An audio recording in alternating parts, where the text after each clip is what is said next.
तो Spiderman Brand New day से related काफी अपडेट्स आए हैं। जब से मार्वल ने इस मूवी का टाइटल एंड डायरेक्टर अनाउंस किया है, तब से मूवी से रिलेटेड रोज नए नए अपडेट्स आते रहते हैं, लेकिन मोस्टली रूमर्स ही होते हैं। तो आज हम इस वीडियो में उन सारे अपडेट्स के बारे में बात करेंगे जो इस वक्त ऑलमोस्ट कंफर्म हो चुके हैं, इंक्लूडिंग सैवेज हल्क का एमसीयू में रिटर्न। वैसे मैंने कम्युनिटी पोस्ट में एक पोल शेयर किया था जिसमें मेजोरिटी लोगों ने स्पाइडरमैन अपडेट्स वाले वीडियो को वोट किया है। वी विल डिस्कस मूवी का प्लॉट क्या होगा और कौन से कैरेक्टर्स कंफर्म्ड हैं, इस मूवी के इवेंट्स स्पाइडरमैन को एवेंजर्स तक कैसे ले जाएंगे, एंड सीक्रेट वॉर्स के बाद स्पाइडरमैन का मार्वल में क्या फ्यूचर होगा। इन सारे सवालों के जवाब इस वीडियो में मिल जाएंगे, जो कि मैंने बहुत ज्यादा रिलायबल सोर्सेज से कलेक्ट किए हैं। This is Saif, welcome to Nerd fiction.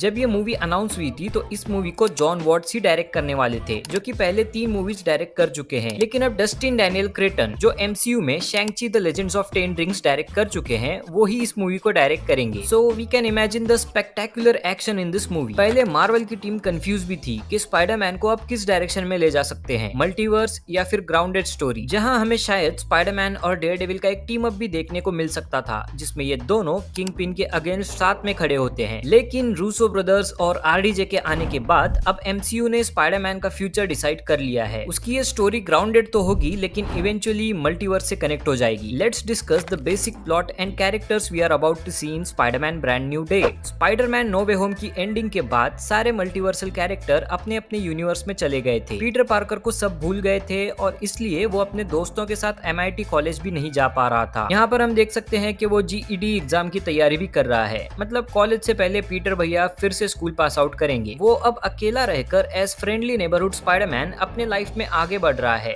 जैसे वो टोनी से मिलने से पहले करता था। ब्रांड न्यू डे की story the amazing Spiderman Brand New day comic से थोड़ी सी इंस्पायर्ड है, लेकिन काफी अलग भी है। यहाँ पर हम मूवी के स्टार्ट में देखेंगे कि स्पाइडरमैन नो वे होम के इवेंट्स को कुछ साल बीत चुके हैं। पीटर फिर से स्कूल पास आउट कर चुका है और अब वो एम्पायर स्टेट यूनिवर्सिटी में एडमिशन ले चुका है अपना कॉलेज कंप्लीट करने के लिए। यहाँ पर उसकी मुलाकात ब्रूस बैनर से होगी, जो एम्पायर स्टेट यूनिवर्सिटी में अब टीचिंग के लिए एक टेम्पररी जॉब ले चुका है, क्योंकि अब उसको अपने बेटे को भी पालना है। Let's keep the plot of the movie aside for a few minutes and discuss the potential appearance of Hulk in this movie. Infinity war movie के बाद ब्रूस को हल्क की बॉडी मिल गई थी और बैनर का दिमाग, जिससे वो स्मार्ट हल्क बन गया था। एंड गेम में स्नैप करने के बाद उसका हाथ भी परमानेंटली डैमेज हो गया था। शैंग-ची मूवी के पोस्ट क्रेडिट सीन में हमने देखा था कि ब्रूस यहाँ एज ब्रूस दिख रहा है और उसका हाथ अब भी डैमेज्ड है। शी हल्क सीरीज में ये कंफर्म हो गया था कि स्मार्ट हल्क एक टेक डिवाइस की मदद से खुद को कुछ टाइम के लिए ह्यूमन फॉर्म में ट्रांसफॉर्म कर सकता है। और शी हल्क के ब्लड को सिंथेसाइज करके उसने अपने हाथ को भी ठीक कर लिया है।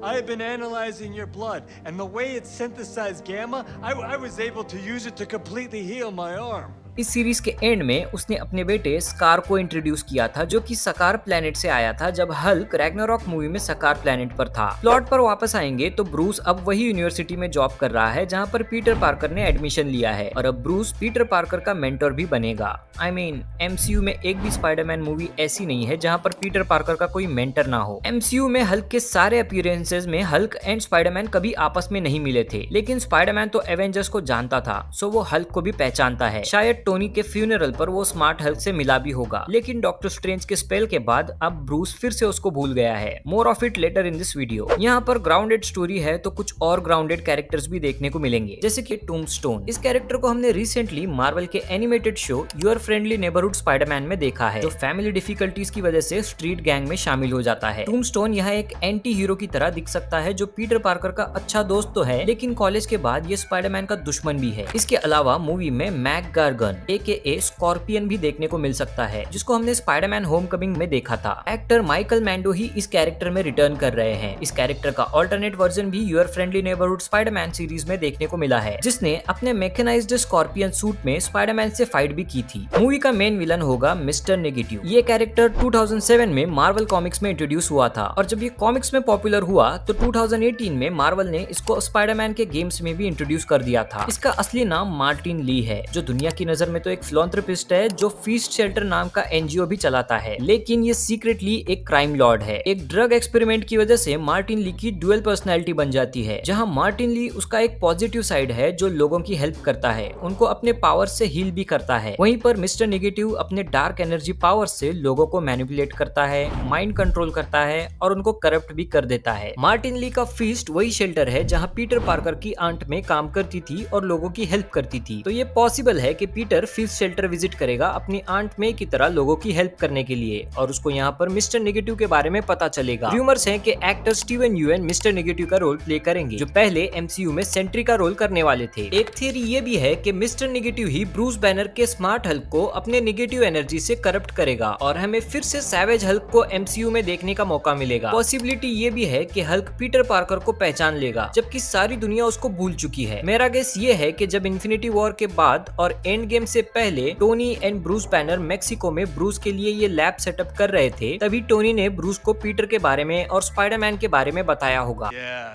Tony built it for me a few years ago. Tony Stark. और अब ब्रूस तो पीटर को भूल चुका है, लेकिन हल्क अभी भी पीटर को जानता है। द अल्टीमेट स्पाइडरमैन सीरीज की तरह यहाँ पीटर एंड हल्क अच्छे दोस्त भी बन सकते हैं और मूवी के एंड में मार्वल हल्क को एक अच्छा क्लोजर देगा। Another character appearing in this movie is Mayday Parker. Actress Sadie Sink Mayday Parker का रोल प्ले करेंगी, जो एक दूसरे यूनिवर्स से आई है और अपेरेंटली टोबी मैग्वायर के Peter Parker and Mary Jane की बेटी है। मेडे पार्कर इस मूवी में पीटर के साथ उसकी फ्रेंड बनकर रहेगी, लेकिन अपनी असली आइडेंटिटी रिवील नहीं करेगी। मूवी के एंड में ये स्पाइडरमैन की हेल्प भी करेगी मिस्टर नेगेटिव से लड़ने में, लेकिन बदले में स्पाइडरमैन की हेल्प भी मांगेगी अपने यूनिवर्स में वापस जाने के लिए। स्पाइडरमैन नो वे होम में इन विलन से धोखा खाने के बाद भी यहाँ पीटर अपने दो स्पाइडी फ्रेंड्स की बात याद रखता है और मेडे पार्कर की हेल्प भी करता है, लेकिन यहाँ डॉक्टर डूम की वजह से कुछ गलत हो जाएगा और इस तरह स्पाइडरमैन मूवी की street gang and crime Lord वाली ग्राउंडेड स्टोरी की एंडिंग मल्टीवर्स से कनेक्ट होगी। एक्ट्रेस लीजा कॉलिन जायस भी इस मूवी में एक अनडिस्क्लोज्ड रोल के लिए कास्ट हो चुकी है। मेरा गेस ये है कि ये पीटर की नई लैंडलॉर्ड बनेगी या फिर फीस्ट शेल्टर में काम करने वाली कोई लेडी जिससे मिस्टर नेगेटिव का इमोशनल कनेक्शन होगा। जेंडाया एंड जैकब बैटलन भी अपने एमजे एंड नेड वाले कैरेक्टर में रिटर्न करने वाले थे, लेकिन शायद अब इन दोनों का सिर्फ कैमियो ही देखने को मिलेगा। इनिशियल रूमर्स को कंसीडर करेंगे तो इस मूवी में हमें पॉसिबली डेयरडेविल या फिर जेसिका जोन्स का कैमियो भी देखने को मिल सकता है। डेयरडेविल बॉर्न अगेन सीजन 2 के सेट से लीक्स भी आ रहे हैं, जहां पर हम एक्ट्रेस क्रिस्टन रिटर को जेसिका जोन्स के रोल में देख सकते हैं। Your friendly neighbourhood Spiderman series में भी डेयरडेविल का कैमियो था और वहां डेयरडेविल को चार्ली कॉक्स ने ही वॉइस दिया था। अब बात करते हैं कि कैसे स्पाइडरमैन इस मूवी के इवेंट्स के थ्रू एवेंजर्स तक पहुंचेगा। मैंने एक एमसीयू कैलेंडर बनाया था based on the current MCU timeline, जहां एवेंजर्स डूम्सडे भले ही स्पाइडरमैन ब्रांड न्यू डे के 5 मंथ बाद रिलीज हो रही है, लेकिन you can see Avengers doomsday and Spiderman Brand New day के इवेंट्स एक ही साल में साइमल्टेनियसली चल रहे हैं और इसीलिए एवेंजर्स डूम्सडे के कास्ट अनाउंसमेंट में टॉम हॉलैंड का नाम नहीं था। Spiderman Brand New day movie के एंड में पीटर पार्कर मेडे पार्कर की हेल्प करने के लिए एक मल्टीवर्सल इवेंट में भी शामिल होगा और हम इन दोनों कैरेक्टर्स को एवेंजर्स के साथ सीक्रेट वॉर्स मूवी में डॉक्टर डूम और मल्टीवर्सल इनकर्जन जैसे बड़े थ्रेट से फाइट करते हुए देख सकते हैं अपने अपने यूनिवर्स को बचाने के लिए। तो एक क्वेश्चन ये भी है कि सीक्रेट वॉर्स के बाद स्पाइडरमैन का एमसीयू में क्या फ्यूचर होगा, क्योंकि स्पाइडरमैन कैरेक्टर के राइट्स अब भी सोनी के पास हैं। मार्वल ये डिसीजन अकेले नहीं ले सकता है कि उनको स्पाइडरमैन कैरेक्टर के साथ आगे क्या करना है। 2024 में हुई मार्वल सोनी की डील के मुताबिक मार्वल स्पाइडरमैन को सोलो फिल्म्स के अलावा